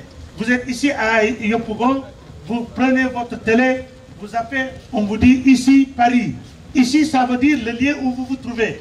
Vous êtes à Yopougon, à Abidjan, ici en Côte d'Ivoire, mais à la télé, on vous dit ici Paris. Mais la preuve que vous êtes à Paris, sans sortir de Yopougon, sans sortir de Côte d'Ivoire, sans que Paris s'envole pour venir ici, la preuve est que si c'est les Champs-Élysées, vous êtes devant le président Macron qui fait son discours, ceux qui sont assis en face de lui, parce que c'est direct, ce qu'ils voient, toi qui es ici à Yopougon, c'est ce que tu vois. Ce qu'ils entendent, c'est ce que tu entends. Et Paris ne s'est pas déplacé pour venir à Yopougon, toi tu ne t'es pas déplacé pour aller à Paris, mais par voie de connexion, Paris est venu jusque dans ta chambre. Si maintenant l'être humain peut fabriquer, n'est-ce pas, un matériel qui vous met en connexion avec un pays qui est à des milliers de kilomètres, Allah Tabaraka wa Ta'ala, est-ce qu'il ne peut pas vous ramener à Azal? Azal, c'est l'univers qui a précédé cet univers matériel que nous vivons aujourd'hui. Il y a même un Azal avant le Azal. Est-ce qu'il ne peut pas vous amener à Azalul Azal, là où il n'y avait que la volonté divine? Est-ce qu'il ne peut pas vous amener à Azalul Azal, là où la volonté n'était pas tombée? Il est capable de tout. Donc, par voie de connexion, il y a des êtres humains qui portent des boubous que nous portons, qui mangent ce que nous mangeons, qui boivent le café, le thé, qui sont parfois malades, parfois en bonne santé. Parfois, ils ont 5 000 dans la poche, parfois, ils n'ont rien. Mais quand vous vous unissez à eux, immédiatement, vous avez cette connexion avec la présence divine. Alors que vous êtes ici, en Côte d'Ivoire, à Yopougon, en quelques instants, en une fraction de seconde, tout ce qu'on vous montre, vous ne le voyez plus, vous ne voyez qu'Allah Tabaraka wa Ta'ala. Et le Coran vous dit, ne vous avez pas dit que Kullu shay'in halikun illa wajhuhu. Tout périra, sauf la face de Dieu. Moi j'ai l'habitude de dire, on n'a pas le droit de caler, de bloquer la parole divine à un seul temps. Allah min wara'ihim muhitun. Allah nous cerne. Donc sa parole doit cerner les 3 temps. Il n'y a que 3 temps. Hier, aujourd'hui et demain. Quand vous dépassez hier, vous dites avant-hier. Quand vous êtes dépassé demain, vous dites après-demain. Donc il n'y a que ces 3 jours. Maintenant, tout avait péri avant que Dieu ne crée la créature. Tout était en périssement. Il a créé, la créature a existé. Il arrivera un jour dans le futur, tout va périr. Donc, pourquoi vous conjuguez le passé et le futur et le présent? Tout musulman doit arriver à un niveau où il constate pendant quelques instants que tout est en périssement. Il a aujourd'hui sauf la face d'Allah. Comme on vous dit, ici Paris, ici les Champs-Élysées, ici Ilahi, ici la présence divine. Il n'y a que Dieu. Alors c'est ça qu'on appelle le fathoul, l'ouverture. Messieurs, dames, c'est ça la spécificité de ce monsieur qu'on appelle Cheikh Ibrahim Niass. Cheikh Ibrahim Niass n'est rien d'autre qu'une lumière, de la lumière du prophète sallallahu alayhi wa sallam. Je vous dis que le prophète sallallahu alayhi wa sallam, il ne quittera jamais maintenant cette vie. S'il n'était pas dans cette vie, le soleil ne se lèverait pas à l'est, ne se coucherait pas à l'ouest. Parce que tout existe, tout bouge par la lumière du prophète sallallahu alayhi wa sallam, qui est manipulé, qui est donc dirigé par Allah subhanahu wa ta'ala. C'est par la lumière du prophète sallallahu alayhi wa sallam qu'Allah tabaraka wa ta'ala dirige le monde. J'ai l'habitude de dire que si Allah tabaraka wa ta'ala, dans son zat, c'est-à-dire dans son essence, avait pris contact directement à la créature, là où la créature devait exister et là où elle brûle, ce serait la même chose. Si on n'avait pas un transformateur qui est entre nous et cette haqiqa, on serait tous maintenant brûlés avant même d'exister. Je vous donne le cas d'un grand wali qui s'appelle Abba Yazid Bastami, qui fit Qutb, le pôle du temps, à un certain moment. Il dit que j'ai traversé les dimensions de tous les saints de mon temps. Aujourd'hui, je suis le maître de tous les saints. Alors, après j'ai regardé, j'ai vu au-dessus de ma tête, n'est-ce pas, le talon de Adam alayhi salam. J'ai su que la hiérarchie de la prophétie est devant moi. Parce que hiérarchiquement, la prophétie est donc le chef de la sainteté. Mais la sainteté peut avoir, n'est-ce pas, un terrain beaucoup plus large. Votre capital c'est 50 000, vous pouvez avoir un bénéfice d'1 million. Mais quand même respectez le capital, parce que sans le capital, vous ne pouvez pas savoir combien vous avez comme bénéfice. C'est comme donc les pharaïdes, c'est ça le capital de l'islam. Jamais on les abandonnera. Mais par les nawafil maintenant, on peut aller jusqu'à avoir la proximité avec Allah, jusqu'à même s'unir avec Allah ta'ala. Mais le capital, c'était la prière, on ne le laisse jamais. Le jeûne, on ne le laisse jamais. Donc ainsi, ce qui est donc, disons, capital, on le conserve, n'est-ce pas? On le conserve. Mais quand même, on doit avoir l'ambition d'aller vers l'avant. Hein? Donc ce qui fait que le prophète sallallahu alayhi wa sallam, c'est par sa lumière que tout a existé. Donc lui, Abba Yazid Bastami, il a traversé la hiérarchie des prophètes jusqu'à ce qu'il est venu devant la Haqq Muhammadiyya, c'est-à-dire devant la lumière du prophète Muhammad sallallahu alayhi wa sallam. Il a dit que si je lève un pas, je vais m'anéantir comme une mèche de cheveux s'anéantit dans du feu. Parce qu'entre moi et cette lumière du prophète Muhammad sallallahu alayhi wa sallam, il y a 100 000 océans de feu et chaque océan comporte 100 000 portes en fer de feu. À tel enseigne que si je lève le pied avant de le poser, je vais brûler comme la mèche de cheveux brûle dans du feu et j'ai reculé. Donc il fallait qu'il y ait donc un saint qui va donc, n'est-ce pas, hériter de la réalité mohammedienne. Parce que tous les saints se sont abreuvés dans l'océan de la prophétie pour être prophète. Et Mohammed sallallahu alayhi wa sallam, quand il est apparu, il est devenu donc l'être même de cet océan. Maintenant, autant les ulémas, les savants sont les héritiers des prophètes. Chaque prophète a un saint qui hérite de lui, à partir d'Adam jusqu'à Isa. Donc il fallait qu'il y ait un prophète qui hérite maintenant, un saint qui hérite du sceau de la prophétie, en l'occurrence Sayyidina Muhammad sallallahu alayhi wa sallam. Et alhamdoulilah, je ne ferme pas la porte. Celui qui veut peut aussi proclamer, parler de son chef. Mais je sais que Cheikh Ahmed Tijani a été clair. Il a dit qu'autant que le prophète sallallahu alayhi wa sallam est le sceau de la prophétie, moi aussi, je suis le sceau de la sainteté. Il a dit tout ce qui s'égoutte et apparaît venant de la présence divine, c'est le roux du prophète sallallahu alayhi wa sallam qui l'intercepte. Tout ce qui donc s'égoutte et apparaît venant du roux du prophète sallallahu alayhi wa sallam, c'est mon roux qui l'intercepte. Il dit rouhi, sallallahu alayhi wa sallam kahatin, il joint l'index au doigt majeur. Il dit rouhu sallallahu alayhi wa sallam tumidur anbiya. Le roux du prophète sallallahu alayhi wa sallam abreuve les prophètes et les messagers. Mon roux abreuve maintenant les walis, les qutub, donc les aqtab, les awliya et les arifin billah. Donc le Coran a parlé de l'union des deux océans. Un monsieur m'a dit, au cadre d'ailleurs du Sénégal, de la magistrature, il avait pris le Zikr Tarbiyah. D'ailleurs, c'est Tchernao, le grand frère de l'honorable député, et Tchern Lamine, qui nous ont mis en contact. Il me dit, bon, moi j'ai pris la Zikr Tarbiyah, bon, j'ai vu dans Ibn Arabi, dans Ghazali, Bahr Nouba, donc l'océan de la prophétie, j'ai vu Bahr al-Wilaya, l'océan de la sainteté, mais je n'ai pas vu Bahr al-Fayda. Ça, vraiment, c'est un blocage pour moi. J'ai dit d'accord, on retourne au Coran. Allah avait donné rendez-vous au prophète Moussa alayhi salam quelque part pour qu'il rencontre un serviteur parmi ses serviteurs pour qu'il lui donne la guidance qu'il lui a donnée. C'était où? Il a dit, moi je m'en parle, l'union des deux océans. Il dit, ces océans c'est quoi? Il dit certainement, l'un c'est la prophétie, l'autre c'est la sainteté. J'ai dit, si l'un est la prophétie, l'autre est la sainteté, leur rencontre sera quoi? Il dit, ah, c'est ça qui doit être la faïda. J'ai dit, il faut chercher à vous servir. Vous êtes, moi et toi et moi, on est trop petits pour juger de ces grandes choses. On doit suivre seulement et nous abreuver à voir ce que les grands ont vu à la Kuliale. Donc, alhamdoulilah,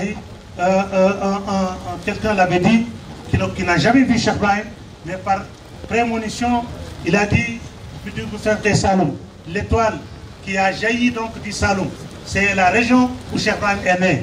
Andal Motimot, comportant des secrets, Soukhel London en Angleterre, et c'est englouti à Londres, en Angleterre, le champion est apparu dans les pays des Noirs, il s'appelle Sidi Barham. Et en ce moment, Cheikh Ibrahim venait de commencer à travailler. Lui, il a parlé donc de la naissance et même de la mort, parce qu'il a dit que l'étoile s'est engloutie à Londres, en Angleterre. Il ne sait pas ce que c'est Londres, il ne connaît pas Londres, il ne connaît pas, n'est-ce pas, l'Angleterre. Donc, quand on lui a demandé Londres, qu'est-ce que c'est que Londres, il dit Tchakalam plus tard. Peut-être vous comprendrez ça, moi je ne connais pas. Mais Mohamed Bousseïd, c'était la même chose. Quand il chantait les louanges du prophète sallallahu alayhi wa sallam, il disait des choses qu'il ne maîtrise pas, mais c'est par inspiration. C'est ce qu'on appelle l'ilham. C'est Dieu même qui fait parler.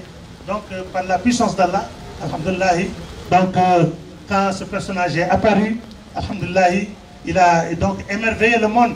Il n'y a pas une association islamique où Cheikh Ibrahim n'était pas membre d'honneur ou membre fondateur. Que ce soit à la Mecque, que ce soit en Égypte, que ce soit à Karachi, que ce soit à Hong Kong, partout où il y avait donc, n'est-ce pas, une association islamique, il était membre fondateur.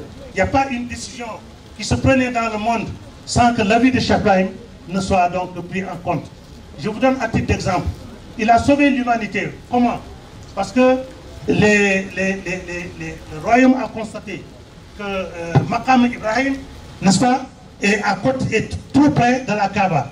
Donc quand vous faites les 7 tours de Tawaf, vous êtes tenu de faire 2 rakas à la Maqam. C'est une grande bousculade. Maintenant, les gens sont, logiquement, ils se sont dit, mais est-ce qu'on ne doit pas déplacer la Maqam pour l'amener dans un coin de l'enceinte, pour quand même libérer la place? D'ailleurs, quand vous regardez à l'intérieur, vous verrez l'empreinte, n'est-ce pas, du pied d'Ibrahim qui prenait l'argile, qu'il donnait à son fils Ismaïl, qui réfectionnait la Kaaba. Alors, ils ont dit, mais il faut qu'on demande quand même la conférence internationale islamique, la rabité islamique, où le dirigeant s'appelait Ben Baz. Cheikh Ibrahim était membre, c'était le seul noir de cette association. Quand maintenant le rapport est arrivé, le président l'a lu, immédiatement Cheikh Ibrahim s'est levé. Et il y a un tubaab qui s'appelait Frédéric, Il l'a interviewé une fois. Il dit, ce monsieur avait la carrure d'un chef d'État. Il a une très forte personnalité. Un jour, il était dans un aéroport où il attendait son vol avec sa délégation. Il y a un tubaab qui est venu demander l'un d'eux, mais c'est le roi de quel pays? Il dit non, c'est pas un roi, c'est un marabout. Tellement sa carrure, n'est-ce pas, sa dimension, son allure, tout était, en tout cas, illustre, tout était majestueux. Donc il s'est levé brusquement de sa forte personnalité. Il a dit que la maqam Ibrahim ne bougera pas. Parce que faire bouger la maqam Ibrahim équivaut à donc effacer un verset coranique. Parce que Dieu a dit, je vous fais de cette maqam un lieu de prière. C'est-à-dire quand vous faites la tawaf, vous faites 2 rakas là-bas. Donc l'enlever n'est pas possible et il s'assoit. Alors là maintenant, le président Ben Baz, bon, il s'est un peu complexé. Et il dit, mais monsieur, vous n'avez pas le droit de parler ici. Ici, il n'y a que des savants. Bon, d'ailleurs, on procède au vote. Il a dit qui est contre qu'on enlève la maqam. Seul Cheikh Ibrahim a levé la main. Qui est pour? Il a levé la main, d'autres ont levé la main. Bon, il y en a qui se sont neutralisés.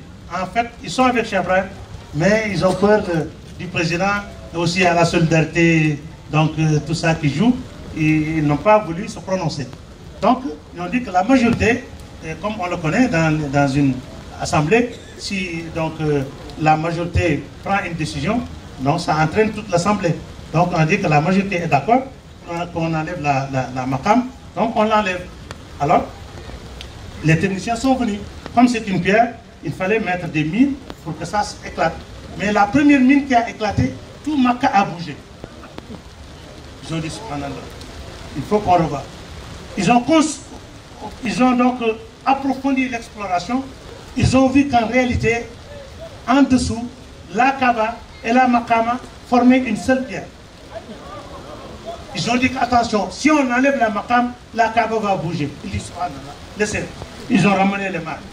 Alors, un an après, Cheikh Ibrahim est revenu. Chaque année, donc ils ont un congrès. Alors, le représentant, n'est-ce pas, du Liban, il avait beaucoup d'affection pour Cheikh Ibrahim. Quand il a su que Cheikh Ibrahim est venu, il est venu à sa résidence. Ils ont fait l'accolade. Il lui dit félicitations. Tu as encore gagné le gars. Parce que chaque fois, il discutait sur la charia, mais Cheikh Ibrahim avait toujours raison sur lui. Il dit en quoi? Il dit la maqam d'Ibrahim, les techniciens ont dit, il dit non, ça n'a pas besoin de techniciens. Si on enlève la maqam, la terre et la ciel peuvent se rencontrer. Alors il avait déjà écrit un livre là-dessus, Sabili Salam, Fi Taïl Maqam. La voie du salut et que la maqam reste. Il a donné un exemplaire, il dit va lire. En tout cas, depuis lors, la maqam est toujours sur place. Maintenant, un grand érudit de l'Arabie Saoudite a dit si on avait enlevé la maqam, toute l'humanité allait pécher, sauf Cheikh Ibrahim Niass. Heureusement qu'il a sauvé. Parce que si toute l'humanité pêche, Mar d'Italie, c'est la catastrophe. La fin du monde peut arriver avant que la date même prévue. Alors, il a aussi rehaussé la race noire. Donc, ce n'est pas par racisme que je le dis, mais c'est les étudiants, ils disent que les gens en Égypte, surtout à l'université de Lazare, donc ils les minimisaient trop. Alors quand Cheikh Ibrahim est venu là-bas, donc ce que je dis là, il l'a écrit, il l'a dit aussi dans une cassette. Il dit Dieu a fait que je suis allé prier le vendredi à la mosquée de la grande université de Lazare. Quand j'étais donc dans les rangs, tout d'un coup l'imam qui est le recteur de l'université est rentré, il m'a aperçu. Il était déjà monté sur le minbar pour faire le sermon. Ça, c'est du jamais vu. On sait que les 5 prières, que Cheikh Hadi peut dire, bon, Tcherné Seydou ou quelqu'un d'autre, dirige la prière. Mais le vendredi, un imam qui se lave, qui prend ses habits, qui prend la canne, qui monte sur le minbar, qui descend pour désigner quelqu'un d'autre, ça c'est rare. Il est descendu, il dit, il est venu jusqu'à ma hauteur. Il est venu à mon oreille, c'est Cheikh Ibrahim qui parle. Il a dit, Salih Binas, viens diriger la prière. Il dit, Manetek, je me suis tué. Il a dit, si vous n'êtes pas prêt pour le sermon, je vous excuse jusqu'au vendredi prochain. Donc j'ai pris la canne, je suis monté sur le minbar, j'ai fait le sermon et j'ai dirigé la prière. Quand j'ai terminé, l'imam s'est mis maintenant à faire le commentaire de mon khutba. Il dit, ce khutba que vous avez entendu, en quelques minutes, il nous a enseigné tout l'islam. Le khutba n'a rien laissé sur les bienfaits, en tout cas, de l'islam. Et encore, vous avez vu quelque chose d'original. Parce que cette mosquée ne dirige la prière qu'en sortant de cette université. Ce monsieur n'a pas étudié ici. Et aussi, il faut qu'il soit sortant de cette mosquée, mais aussi il faut qu'il soit natif du Caire. Celui-là, il n'a pas appris ici, il n'est pas né ici, il n'est même pas de notre race, mais l'islam, tout celui qui connaît mieux que toi et ton imam, c'est celui-là, Cheikh Ibrahim Niass. Alors quand ils ont terminé, ils se sont mis à visiter l'université. Il y a maintenant, ils ont fait toutes les facultés. Il y a une faculté, la chaire s'appelle « Assieds-toi, on te demande ». Ils peuvent rester un siècle durant que personne ne s'assoit. Parce que quand tu t'assois, tu es obligé de débloquer tout le monde dans toutes les disciplines de l'islam. Cheikh Ibrahim n'est jamais rentré là-bas. Dès qu'ils sont rentrés, il s'est assis sur le fauteuil. Bon, l'imam, qui est le recteur de l'université, il est venu jusqu'à toi. Il s'était gêné, il est venu à l'oreille de Cheikh Ibrahim. Il dit, ce fauteuil s'appelle « Assieds-toi, on te demande ». Il dit, bienvenue aux questions. Bismillah, bienvenue aux questions. Et il a dit, non, ça, il faut qu'on l'organise. Parce qu'on reste un siècle sans que personne ne s'assoie ici. Alors, ça, c'est ce que je suis en train de vous dire. Il y a des vieux qui sont à Nouakchott, en Mauritanie. Il y en a qui sont décédés, il y en a qui sont encore vivants. Ils l'ont suivi directement dans BBC. Parce que chaque jour où il doit répondre aux questions, toutes les chaînes de l'Égypte se synchronisent et BBC de Londres synchronise avec eux. Et il y a question-réponse, jusqu'à ce qu'ils disent, il n'y a plus de questions. On dit, bon, donc, tel jour, telle discipline. Et on a convoqué tous les érudits de l'Égypte. Tous les érudits de l'Égypte sont venus. D'ailleurs, pour votre information, c'est à cette période que les Américains étaient partis donc, à la Lune. Ça fait partie des questions qu'on lui a posées. Quelqu'un lui a dit, le monde musulman est divisé. Il y en a qui disent que les Américains ont raison. Il y en a qui disent que la lutte d'Allah, une personne humaine ne peut pas y arriver. Qu'est-ce que vous en pensez? Il dit, je vais vous donner deux réponses. Ça, c'est dans sa démarche. Je vais vous répondre, d'accord, par l'intelligence. Ensuite, je vais vous répondre par le Coran. Réponse par l'intelligence. Ceux qui nient que les Américains sont allés à la Lune, ils n'ont qu'à fabriquer un fusée. Ils n'ont qu'à voler jusque là où les Américains sont arrêtés. Ils reviennent, ils disent, ils ont menti. Toi, le Toubab, il fait l'aspirine, tu bois, tu dis, ah, je vais mieux. Il te donne la piqûre, on te pique, tu dis, ah, alhamdoulilah, ça va. Il fabrique le véhicule, tu pars, tu fais tes courses, tu dis, alhamdoulilah. Il te donne un avion, tu voles dans les airs, tu vas au Hajj, tu reviens, tu dis, alhamdoulilah. Il dit, je suis allé à la Lune, tu dis, non, c'est quoi. Mais la Lune, l'avion, tout ça, c'est quoi? C'est fait au service de l'homme. Dieu l'a créé pour nous, le soleil, la lune. C'est des créatures de Dieu, c'est des serviteurs de Dieu. Le ciel, c'est un serviteur de Dieu. La terre, c'est un serviteur de Dieu. Mais les serviteurs ont des niveaux différents. L'homme est différent de tout ce que Dieu a créé. Mais tout ce qu'il a créé, c'est pour l'homme. D'ailleurs, Cheikh Ibrahim le dit, quand Dieu veut faire ce qu'on appelle la fin du monde, mais il enlève les hommes de Dieu, il enlève les musulmans. Maintenant, c'est la catastrophe. Le tout va chambouler. Parce que tout ce qui est là, c'est au service de l'homme. Si l'homme n'est plus là, ça n'a pas besoin donc d'être. Il a dit, bon, la première question, c'est ça. La première réponse. Maintenant, la réponse par le Coran. Dieu a dit dans le Coran, ô assemblée de djinns et d'hommes, n'est-ce pas, vous ne traverserez les cieux, il l'habille sultanine que par le sultan. Il dit, le sultan, c'est la science, c'est la connaissance. S'il dit, par exemple, bon, monsieur, vous ne pouvez pas pénétrer cette pièce catégoriquement. Mais s'il dit, vous ne pouvez pas pénétrer, sauf maintenant que vous ayez le code. Ça veut dire qu'il y a une possibilité. S'il trouve le code, il va pénétrer. S'il trouve le code, il va ouvrir le coffre. Donc, si cette sultane dont Dieu a parlé, si on le trouve, allez donc traverser les cieux, ce sera possible. Il dit, ce sultan-là, c'est la science, c'est la connaissance. Il a même envoyé à l'époque une lettre, je crois que c'est Nixon qui était président, pour leur dire de continuer les recherches, n'est-ce pas? Et il l'a félicité pour qu'ils aient posé pied sur la Lune. Parce que la science vient pour confirmer l'islam. Cheikh Ibrahim l'a dit. Il dit tout ce que vous voyez ici comme matériel, c'est Dieu qui l'avait créé depuis Azal. Chaque chose maintenant, il attend le jour J, il le fait descendre la connaissance dans le cœur d'un être humain qui fait des recherches. Pendant que toi tu fais cela, tu es dans ta chambre, lui il est au laboratoire, toc toc toc toc toc, tu trouves l'ouverture là-bas, tu trouves ce que tu cherchais. Lui aussi il fait une découverte et c'est au service donc de l'humanité. Chacun, Dieu l'a mis quelque part. Alhamdoulilah, nous que Dieu a fait de nous des musulmans. Mais les recherches qu'ils font, les découvertes, il a dit que tout ça c'est au service de l'islam. Tout ça n'est venu que pour confirmer l'islam. Et ça commence. Actuellement, le temporel et le spirituel commencent à se joindre. L'un ne peut pas aller sans l'autre. Le temporel ne peut pas aller sans le spirituel, mais le spirituel aussi ne peut pas aller sans le temporel. Donc il est temps que ces deux entités se retrouvent d'ailleurs, ce qu'on appelle la ihata, le cernement, Inch'Allah, on n'est pas très loin de ça, ou en tout cas, on est même arrivé, et que Dieu nous fasse connaître. Donc là, il a sauvé, il a rehaussé, n'est-ce pas? C'est là maintenant où ils lui ont donné le titre de Cheikh al-Islam. Parce que la dernière discipline, c'était le soufisme. Bon, les soufis, comme ils travaillent par le cœur, tout celui qui pose une question, quand il répond, il tombe, on la met dehors, on verse de l'eau sur lui. Jusqu'à ce qu'ils sont tous terminés. C'est là maintenant où il a reçu le titre de Cheikh al-Islam, donc pas par complaisance, mais par soutenance qu'il l'a reçu. Alors, il y a maintenant quelqu'un, bon, je ne veux pas rentrer dans les détails, qui avait dit qu'il va donc combattre l'islam. Il va commencer par le Sénégal et il va introduire la religion qu'il veut. Il est venu. Bon, alors Cheikh Ibrahim a dit que ce monsieur, je l'ai toujours entendu dénigrer l'islam. Il y a même une revue qu'on appelle les Cahiers catholiques. Bon, lui, il est très informé. Quand il se réveille, Cheikh Ibrahim, il lit tous les journaux arabes. Il écoute BBC. Donc, il est informé. Même quand De Gaulle a fait la Constitution, c'est lui qui a pris son bâton de pèlerin et l'a pris Seri Abdou.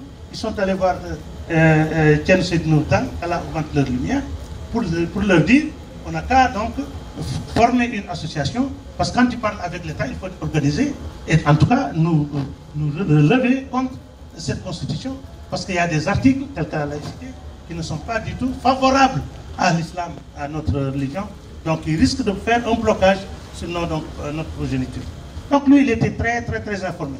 Il dit que ce monsieur, j'ai lu déjà des insanités qu'il dit pour l'islam. Inch'Allah, je vais répondre. Je vais le répondre cette fois-ci. Il a écrit un livre qui est même traduit en français, qui s'appelle l'Afrique aux Africains. C'est là, maintenant, c'est en 1953. Cheikh Ibrahim, c'est un panafricain. C'est parmi les premiers à avoir parlé de l'indépendance. Il dit c'est terminé. C'est terminé quand quelqu'un quitte son pays, venir coloniser un autre pays, lui annuler sa civilisation, le remplacer par la sienne. Cette ère est dépassée. On va vers les ères des indépendances. Ça, c'est en 53. 56, les gens ont commencé. Ghana, Guinée, etc. 58, les premiers pays d'Afrique ont eu leur indépendance. 60, ça s'est généralisé. Donc, ce monsieur qui voulait donc combattre l'islam, quand il a écrit cette lettre, quand il l'a reçue, il a même été désacralisé là où il était parmi les leaders de la religion. Donc là aussi, il a donc rehaussé, n'est-ce pas, le niveau de l'islam, et en tout cas, il a donc éliminé un détracteur de l'islam, un ennemi de l'islam. Il y a un journaliste arabe lui a demandé combien de disciples vous avez? Parce que j'entends des millions au Nigeria. Il dit non, moi je n'ai pas de disciples. Je n'ai pas de disciples. Comment vous n'avez pas de disciples? Les millions que vous avez au Nigeria, ce que vous avez au Tchad, ce que vous avez au Soudan, ce que vous avez en Afrique du Sud. Parce qu'en 2007, Dieu a fait, j'étais invité à un colloque journée culturelle Chanam à Fès. Alors Dieu a fait que il y avait 41 pays invités africains.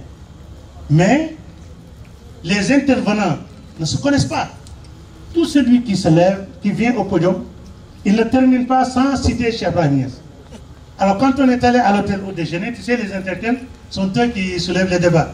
Parce qu'il y a eu des interventions de quelques Sénégalais, n'est-ce pas, qui n'étaient pas très satisfaits de ça. Parce que quand on cite Cheikh Ibrahim, il y a Ahmed Tijan, c'est un Américain, un disciple de Cheikh Ibrahim, de Imam Hassan, il se lève, il fait le takbir.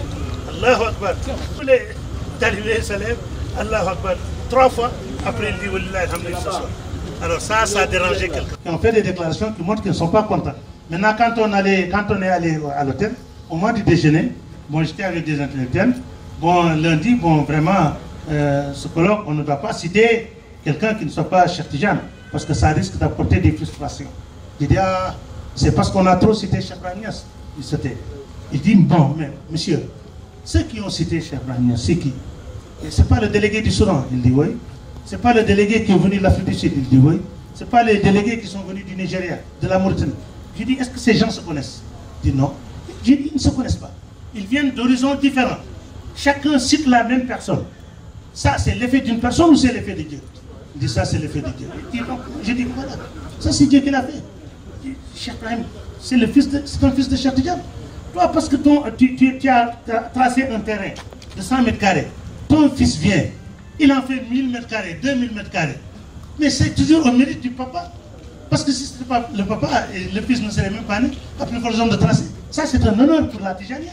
Cheikh Tidiane, quand il est là, il n'est pas sorti de Fès. Mais aujourd'hui, la Tijania, le prophète sallallahu alayhi wa sallam, était entre Mecque et Médine. Aujourd'hui, l'islam couvre le monde entier. La Tijania également, c'était seulement à Fès. Mais aujourd'hui, il n'y a pas là où il y a l'islam sans que la Tijania ne soit là-bas. Va en Asie, va en Europe, va aux États-Unis. N'est-ce pas? Pour ne citer que ce sont leurs ancêtres, leurs grands-parents qui ont mené la Tijania. Mais tous, ils sont venus renouveler la Tariqa avec Cheikh Ibrahim. Je sais que ce n'est pas pour le lazim, ce n'est pas pour la wazifa, ce n'est pas la hadra juma. Qu'Allah nous fasse connaître. Akhir da'wana alhamdulillah rabbil alamin. Allahumma salli ala sayyidina Nadia et de la Jama de Cheikh Khairi, Maman Aïdara va remettre le prix à notre mère Aïcha venue du Togo. Maman Aïdara, elle est là. Donne le prix à notre mère Aïcha. Voilà, petit-fils du prophète. Merci.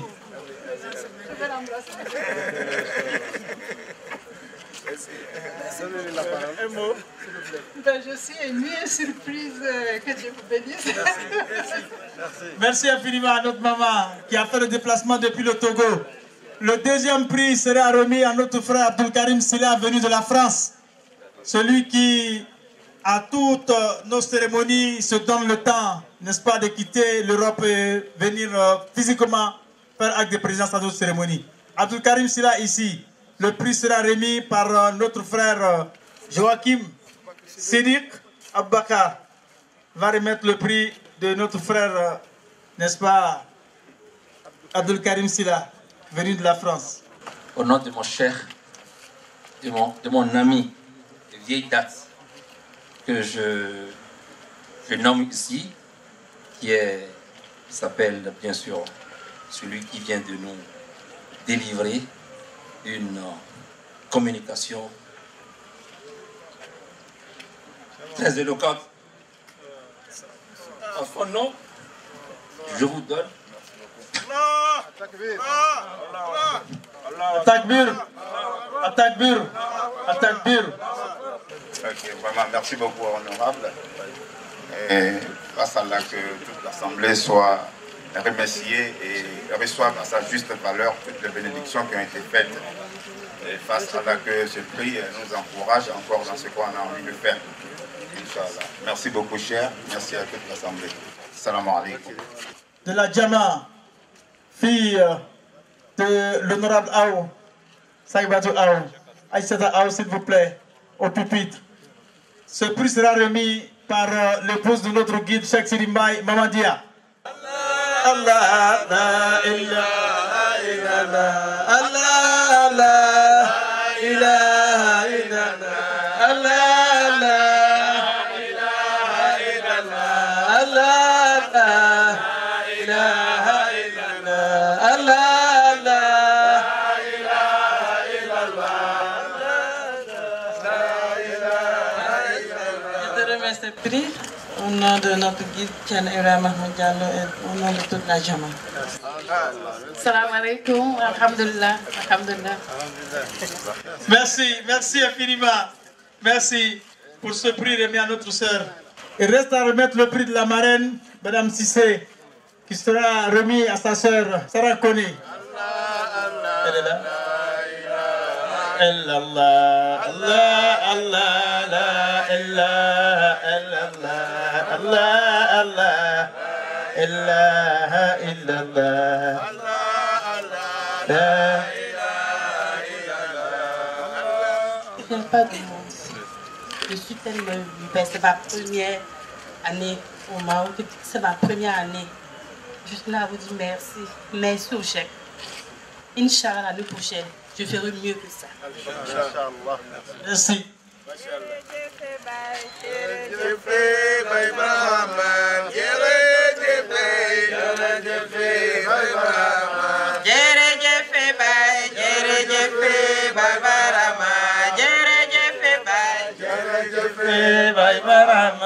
Merci infiniment. Le dernier prix sera remis au parrain, j'allais dire au remplaçant du parrain, notre calife Samassi, ici présent, recevra ce prix des mains de l'honorable Saïbatou Aou, ici présent.